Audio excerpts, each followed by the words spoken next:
c'est la merveilleuse incertitude du foot. Une fois que j'ai sorti cette banalité, j'ai quand même, je pense, déjà dit beaucoup de choses. Il y a quand même une constante dans cette équipe, c'est une forme d'indigence offensive, parce que je veux dire, même s'ils ont gagné l'Euro, ils n'étaient pas non plus sur le plan offensif rayonnants. Et puis il ne faut pas oublier qu'il y avait Chiesa qui a fait un super Euro et qu'il a été blessé. Donc voilà, je veux dire, l'Italie contre la Macédoine, ils ont eu largement, mais largement les munitions pour l'emporter. Mais bon, quand tu es incapable de marquer un but, le foot c'est compliqué, hein. Après, c'est aussi la résultante d'un championnat qui est bien moins brillant. Moi, je sais que quand j'ai débuté à l'équipe, le top du top, loin devant l'Angleterre, c'était l'Italie, hein. C'était Ronaldo, Batistuta, Platini. Enfin bon, là, je suis un peu à cheval sur des générations, mais c'est aussi pour montrer que ça durait dans le temps. Et voilà. Et aujourd'hui, c'est pas génial. Et les résultats en Coupe d'Europe sont là pour en attester.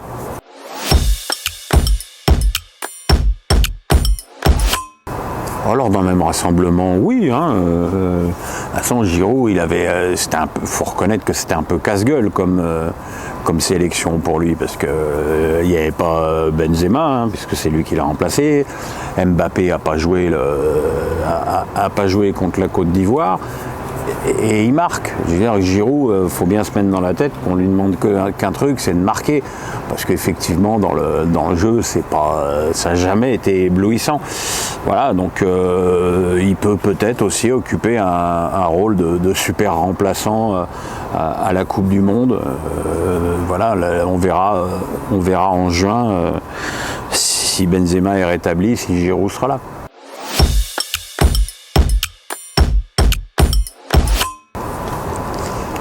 Tchouaméni, s'il continue des prestations comme contre la Côte d'Ivoire, ça va être compliqué de s'en passer.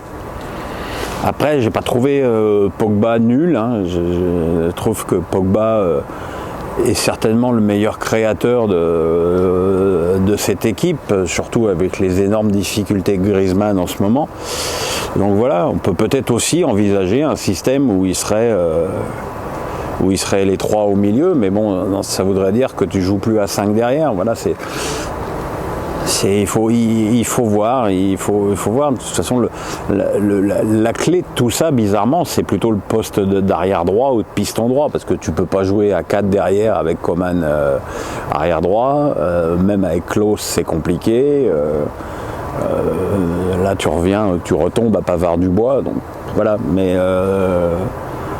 Mais Tchouaméni, il va falloir compter avec lui, ça c'est sûr.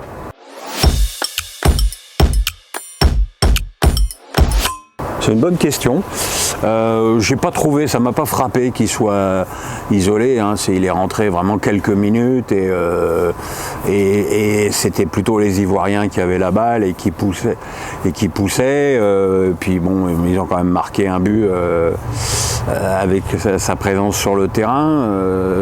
Après, être isolé, le gars, il a 29 ans, c'est la première fois qu'il joue en bleu, il n'y a aucun automatisme avec lui, ça peut peut-être se comprendre, mais j'ai pas eu ce sentiment-là. Après, on le connaît, Deschamps, hein, faire plaisir, c'est pas son style. Voilà, donc il bénéficie quand même des difficultés de Pavard au Bayern, des énormes difficultés de Dubois à Lyon. Donc oui, il a ses chances, mais ça veut dire, avec lui ou Coman, ça veut dire obligatoirement que l'équipe de France devra jouer à 3 derrière.